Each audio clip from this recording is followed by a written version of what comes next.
ఇప్పుడు సోషల్ మీడియాలో బాగా ట్రెండ్ అవుతున్న టాపిక్ ఒకరి గురించి, అతనే ప్రణీత్ హనుమంత్ అనమాట. మనోడిని నేను ఫస్ట్ తనకి నాకు తెలిసి 2000-3000 సబ్స్క్రైబర్స్ ఉన్నప్పటి నుంచి నేను ఫాలో అవుతున్నాను అన్నాడు కంటెంట్. సో తన గురించి చెప్పాలంటే స్టార్టింగ్లో బాగుండేదబ్బా కంటెంట్.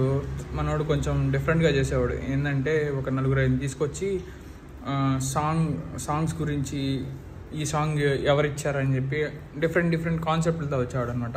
ఒక 2 సినిమాలు చూపించి నువ్వు దీని గురించి డిబేట్ చేయి, దాని గురించి నువ్వు డిబేట్ చేయి, ఎవరు బాగా డిబేట్ చేశారని సూపర్ మంచి కంటెంట్తో తీసుకొచ్చేవాడు.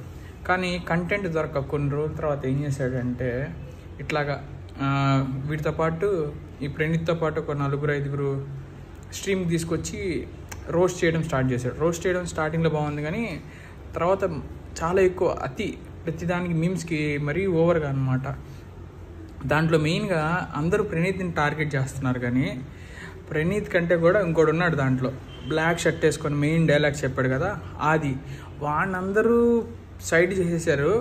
మెయిన్ మనోడి మీద ఫోకస్ అయిపోయింది యూట్యూబ్ ఛానల్ తందని. కానీ ఈ ప్రణీత్ హనుమంతు కంటే కూడా వాడు ఆది అనేవాడు చాలా చాలా చాలా వల్గర్గా మాట్లాడతాడు.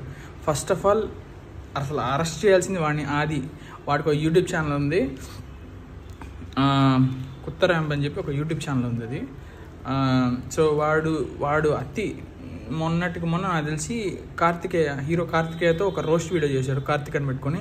ఒకసారి ఆ వీడియో చూడండి, ఎంత వల్గర్గా ఉంటుందంటే అంత వల్గర్గా ఉంటుంది అనమాట. మనోడు ఆయన మీద వేసే జోకులు, ఆయన కాబట్టి ఏమో నాకు తెలిసి కామ్గా ఉన్నాడు, కానీ మిగతా ఎవరైనా ఉంటే ఖచ్చితంగా మనోడికి పగిలిపోయేది. తను మాత్రం అతను చాలా మంచి అతనిలా ఉన్నాడు. సో మనోడు ఎన్ని రోస్ట్ చేసినా ఏం చేసినా నార్మల్ సీరియస్గా ఫన్నీ వేలో తీసుకున్నాడు. కానీ దాంట్లో కూడా వాడు ఆది అనేవాడు చాలా ఎక్స్ట్రా చేస్తాడు అనమాట. వాడి అంతా అయ్యే బూతులతోనే. ఒకసారి వాడు ఒకసారి వాళ్ళ స్ట్రీమ్లని నాకు తెలిసి ఇప్పుడు హైడ్ చేసి ఉంటారు, కానీ ప్రతి ఒక్క స్ట్రీమ్లో వాడు ఆదిగాడే ఎక్కువ అతి చేసేవాడు వాడే. ఫస్ట్ వాడి గురించి ట్రాల్ చేయాలి, కానీ వాడిని పక్కకి వెళ్ళి మొత్తం ప్రణీత్ గాడి మీద పడ్డది. కానీ ఫస్ట్ ఆదిగాడు అనేవాడిని వేయాలి ఫస్ట్ బొక్కలో. చాలా అతి చేస్తుంటాడు వాడు.